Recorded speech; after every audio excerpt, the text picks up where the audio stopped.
ഹരി ഓം. ഏവർക്കും വർണ്ണാവണത്തിന്റെ യൂട്യൂബ് ചാനലിലേക്ക് സ്നേഹപൂർവ്വം സ്വാഗതം. ഞാൻ ദേവനന്ദു.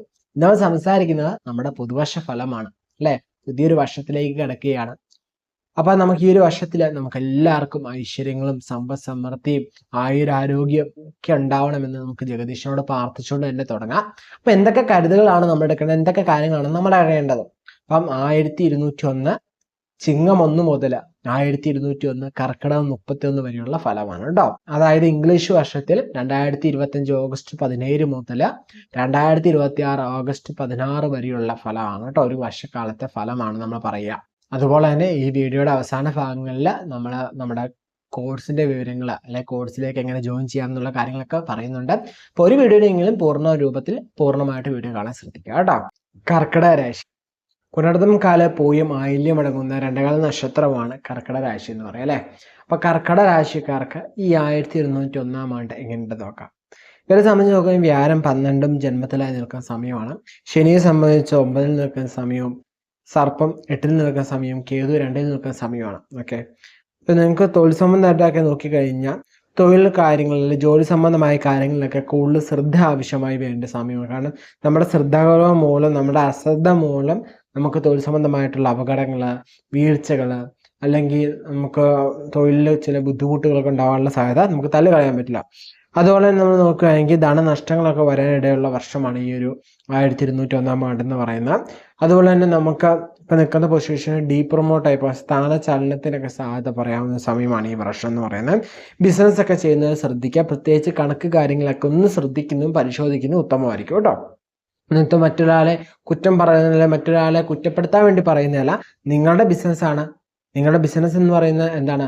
നിങ്ങളുടെ ആദ്യത്തെ കുഞ്ഞാണ്. അപ്പം നമ്മൾ കല്യാണമൊക്കെ തുടങ്ങുന്ന മുമ്പാണ് ഒരു ബിസിനസ് തുടങ്ങുന്നത്. ആദ്യത്തെ കുഞ്ഞ് എന്ന് പറയുന്നത്, അല്ലെങ്കിൽ ആദ്യത്തെ സന്താനം എന്ന് പറയുന്നത് നിങ്ങളുടെ ബിസിനസ്സാണ്. ഓക്കെ. ഇനിയിപ്പോൾ വിവാഹം കഴിഞ്ഞിട്ടാണ് തുടങ്ങുന്നത്, സന്താനങ്ങൾ ഉണ്ടാവുന്ന മുമ്പാണെങ്കിൽ തന്നെ എന്താണ് ആദ്യത്തെ സന്താനമായിട്ട് വരിക എന്ത് തന്നെയായിരിക്കും? ബിസിനസ് തന്നെയായിരിക്കും. അപ്പം നമ്മുടെ കുട്ടി അല്ലെങ്കിൽ നമ്മുടെ ഒരു സന്താനമാണ്. അപ്പൊ ആ സന്താനത്തിനെ നമ്മൾ വളർത്തുമ്പോൾ അതിനനുസരിച്ച് ഓരോ കാര്യങ്ങൾ നോക്കിയല്ല വളർത്തുന്നത്. നല്ല വിദ്യാഭ്യാസം കൊടുക്കണം, നല്ല ഫുഡ് കൊടുക്കണം, നല്ല വസ്ത്രം കൊടുക്കണം, നല്ല ഗ്രഹം കൊടുക്കണം, നല്ല ഒരു പങ്കാളിയെ കണ്ടുപിടിച്ച് കൊടുക്കണം. ഇങ്ങനെ ഒരു ലക്ഷ്യത്തിലുള്ള അതുപോലെയാണ് ബിസിനസ് എന്ന് പറയുന്നത് അല്ലേ. അപ്പൊ നമ്മുടെ ആ കണക്കുകൾ ഒന്ന് ജസ്റ്റ് ഒന്ന് പരിശോധിക്കുക. ആരെയും സംശയിക്കാനോ ആരെയും ഇത് വേണ്ടില്ല, അങ്ങനെ ഒന്നും തോന്നണ്ട. നിങ്ങൾ എന്ത് ചെയ്യുക, നിങ്ങളുടെ കണക്കൊന്ന് പരിശോധിക്കുക. ഇതുവരെ പരിശോധിക്കുന്ന ശീലം ഉണ്ടെങ്കിൽ ഓക്കെ, ബെറ്റർ. ഒന്നുകൂടെ ശ്രദ്ധ കേന്ദ്രീകരിക്കുക. ഇനി അതല്ല അങ്ങനെ ശീലമില്ലെങ്കിൽ ഒന്ന് തുറന്നത് നല്ലതായിരിക്കും കേട്ടോ. അതുപോലെ തന്നെ നമ്മൾ കുടുംബ സംബന്ധമായിട്ട്, ഫാമിലി സംബന്ധമാക്കി നോക്കിയാൽ കുടുംബത്തിൽ തർക്കങ്ങൾ, വാക്ക് വ്യത്യാസങ്ങൾ, അല്ലെങ്കിൽ വാക്കുകൾ തമ്മിലുണ്ടാവുന്ന ചില പ്രശ്നങ്ങളൊക്കെ ഉണ്ടാവാനുള്ള സാധ്യതയുള്ള സമയമാണ് ഇതെന്ന് പറയുന്നത്. അതുപോലെ തന്നെ നമുക്ക് പറയാമെങ്കിൽ ബന്ധുക്കളുടെ വേർപാടൊക്കെ പറയാവുന്ന ഒരു വർഷമാണ് ഇതെന്ന് പറയുന്നത്. സുഹൃത്തുക്കളിൽ നിന്ന് സഹായമൊക്കെ ലഭിക്കുന്ന ഒരു വർഷമായിട്ട് നമുക്ക് പറയാം. അതുപോലെ തന്നെ നമുക്ക് എടുത്തു പറയേണ്ട സൗജന്യത്തിൽ നിന്ന് നമുക്ക് കിട്ടുകൊണ്ടിരുന്ന ബഹുമാനങ്ങളൊക്കെ കുറയുന്ന ഒരു വർഷമായിരിക്കും ഈ ടൈം എന്ന് പറയുന്നത്.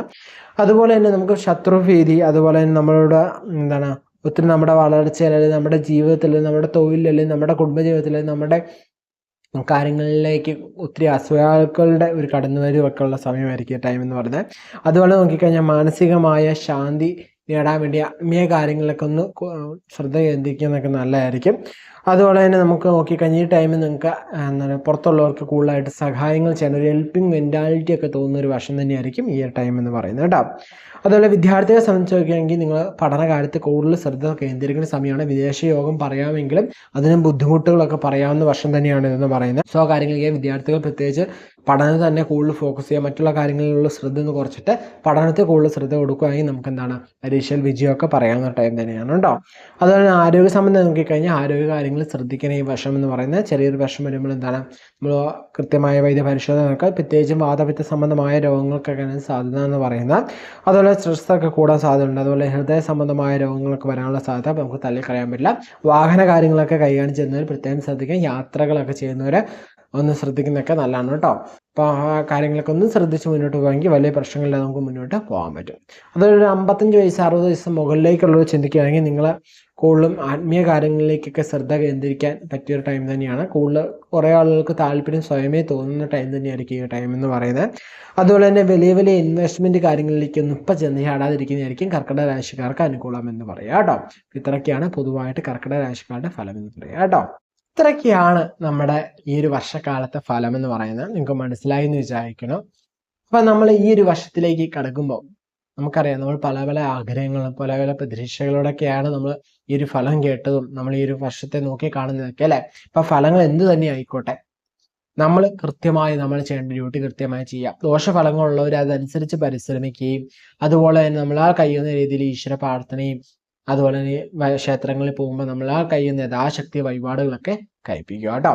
പ്രത്യേകിച്ച് ഒരു വഴിപാട് പറയുന്നില്ല, അവർക്ക് നമ്മൾ ഓരോരുത്തരും ചെല്ലുന്ന ഓരോ സന്ദർശിക്കുന്ന ക്ഷേത്രത്തിനനുസരിച്ച് നമുക്ക് അന്നേരം മനസ്സിൽ തോന്നുന്നു എന്താണോ അതനുസരിച്ച് ഓരോ വഴിപാടുകൾ കഴിപ്പിക്കുക കേട്ടോ. അപ്പൊ ഈ ഫലങ്ങളൊക്കെ കാണുമ്പോൾ നമ്മൾ മനസ്സിലാക്കേണ്ട ഏറ്റവും പ്രധാനം എന്ന് പറയുന്നത് നമ്മുടെ ജാതകം തന്നെയാണ്. ഇതെന്ന് പറയുന്ന ഒരു ഗോചര ഫലം മാത്രമാണ് അല്ലെ. അപ്പം നമ്മുടെ ലഗ്നം എന്ന് പറയുമ്പോൾ നമ്മുടെ വിധിയും, ചന്ദ്രൻ എന്ന് പറയുന്നത് നമ്മുടെ മനസ്സ്, നമ്മുടെ ഒരു നമ്മളെ ഇരിക്കുന്ന അവസ്ഥ, അതൊക്കെയാണ് സൂചിപ്പിക്കുക. അപ്പം യഥാർത്ഥ വിധി എന്ന് പറയുന്നത് ലഗ്നം തന്നെയാണ് എന്ന് മനസ്സിലാക്കുക. അപ്പൊ ലഗ്നം വെച്ചും കൂടി ഒന്ന് കണ്ടാലാണ് നമുക്ക് കുറച്ചുകൂടി ഡീറ്റെയിൽ ആയിട്ട് നിങ്ങൾക്ക് കാര്യങ്ങൾ മനസ്സിലാകുള്ളൂ. അതുപോലെ തന്നെ ഒരു നല്ലൊരു കാര്യത്തിലേക്ക് ഇറങ്ങാൻ പോവുകയാണ്, ഒരു പ്രധാന വിഷയത്തിലേക്കൊക്കെ ഇറങ്ങാൻ പോവുകയാണെങ്കിൽ നമ്മളൊരു പേഴ്സണലൈസ് കൺസൾട്ട് ചെയ്താൽ മാത്രമേ നമുക്കൊരു വ്യക്തിപരമായിട്ടുള്ള കാര്യമായിട്ട് മനസ്സിലാക്കാൻ പറ്റൂ. ഇതൊരു പൊതുവായിട്ടുള്ളൊരു അനലൈസ് അല്ലെ, പൊതുവായിട്ടുള്ളൊരു പിടിഷം മാത്രമാണ്. എല്ലാ വീഡിയോയിലും ഞാൻ പറയുന്ന കാര്യം തന്നെയാണ്. നല്ല ഈശ്വര വിശ്വാസത്തോടെ സൽക്കർമ്മങ്ങൾ ചെയ്ത് സൽചിന്തയോടെ സൽപ്രവൃത്തിയോടെ മുന്നോട്ട് ഹാപ്പി ആയിട്ട് പോകണം കേട്ടോ. അതുപോലെ തന്നെ എല്ലാവർക്കും അറിയാമെന്ന് വിചാരിക്കുന്നു നമ്മുടെ ഒരു കൂട്ടായ്മ പവേഴ്സ് ക്ലബ് എന്ന് പറഞ്ഞ കൂട്ടായ്മ. അപ്പൊ അത് ജോയിൻ ചെയ്ത താല്പര്യമുള്ളവർക്ക് താഴെ ഡിസ്ക്രിപ്ഷൻ ലിങ്ക് കൊടുത്തേക്കാം, അത് ജോയിൻ ചെയ്യാനാണ്. ഫേസ്ബുക്കിൽ കാണുന്നവരെ ജസ്റ്റ് ഒന്ന് കോൺടാക്ട് ചെയ്യുക, മെസ്സേജ് അയച്ച് കോൺടാക്ട് ചെയ്യുമെങ്കിൽ ഞാൻ അവർക്ക് ലിങ്ക് അയച്ചു തരാം. നമ്മുടെ ഫേസ്ബുക്കിൽ നമുക്ക് ലിങ്ക് ഷെയർ ചെയ്യാനുള്ള ഓപ്ഷൻ ഇല്ല, യൂട്യൂബിൽ അങ്ങനെ ഉണ്ട്. അതുപോലെ തന്നെ നമ്മുടെ ഈ പെൻഡുലം ഡൗസിങ് എന്ന് പറഞ്ഞ കോഴ്സ് 3 മാസത്തെ കോഴ്സാണ്. അപ്പൊ അത് ജോയിൻ ചെയ്യാൻ താല്പര്യമുള്ളവർക്ക് ഈ പവേഴ്സ് ക്ലബ് എന്ന കൂട്ടത്തിൽ തന്നെ, ഈ ഒരു കൂട്ടായ്മയിൽ തന്നെ ജോയിൻ ചെയ്താൽ മതി. അതിൽ നമുക്ക് അതിൻ്റെ അപ്ഡേഷൻസ് വരും. അതിൽ നിന്ന് വേറെ ഗ്രൂപ്പിലേക്ക് പോകും. അപ്പൊ അതിലേക്ക് ചെന്ന് കഴിയുമ്പോൾ ആ ഗ്രൂപ്പിലേക്കും വിവരങ്ങൾ അറിയാം. അപ്പം 2 ഗ്രൂപ്പിന് ലിങ്ക് ഡിസ്ക്രിപ്ഷനിൽ കൊടുക്കണ്ടല്ലോ എന്ന് വിചാരിച്ചിട്ടാണ് പവേഴ്സ് ക്ലബിൽ കയറിയിട്ട് നമുക്ക് ആ മുഖേന നമുക്ക് കയറാം കേട്ടോ. ഈ ഒരു വർഷത്തിൽ നമുക്ക് നടത്തിയെടുക്കണം, നമുക്ക് നേടണം എന്ന് ആഗ്രഹിക്കുന്ന വിഷയം എന്താണ് താരെന്ന് കമന്റ് ചെയ്യുക കേട്ടോ. അടുത്ത വർഷത്തിൽ നമുക്ക് നേടാൻ പറ്റുന്നുണ്ടോ, നമ്മൾ എത്രമാത്രം ഇതിലെത്തി, നമ്മുടെ ഈ ലക്ഷ്യം നമ്മൾ എത്രമാത്രം അച്ചീവ് ചെയ്തു നമുക്കറിയാൻ പറ്റും ഓരോരുത്തർക്കും. ഓക്കെ, അപ്പൊ അടുത്ത വർഷം ഈ ഒരു വീഡിയോ എടുത്ത് വീണ്ടും കണ്ടു കഴിയുമ്പോൾ നിങ്ങൾക്ക് മനസ്സിലായി ഞാൻ അന്ന് കുറിച്ചിട്ട കാര്യമാണ്. അപ്പം അത് പുറത്ത് പറയാൻ മടിയുള്ളവർ നിങ്ങളൊരു ഡയറിയിലായാലും അത് കുറിച്ച് വെക്കുക കേട്ടോ. എന്നിട്ട് ഇഷ്ടദേവന്റെ മന്ത്രം നിങ്ങൾ എഴുതിയ ശേഷം നിങ്ങൾ ഇഷ്ടദേവന്റെ മന്ത്രം നിങ്ങൾ എന്ത് ചെയ്യുക, അല്ലെ ഇഷ്ടദേവന്റെ നാമം നിങ്ങൾ ഇത് കമന്റ് ചെയ്യുക കേട്ടോ.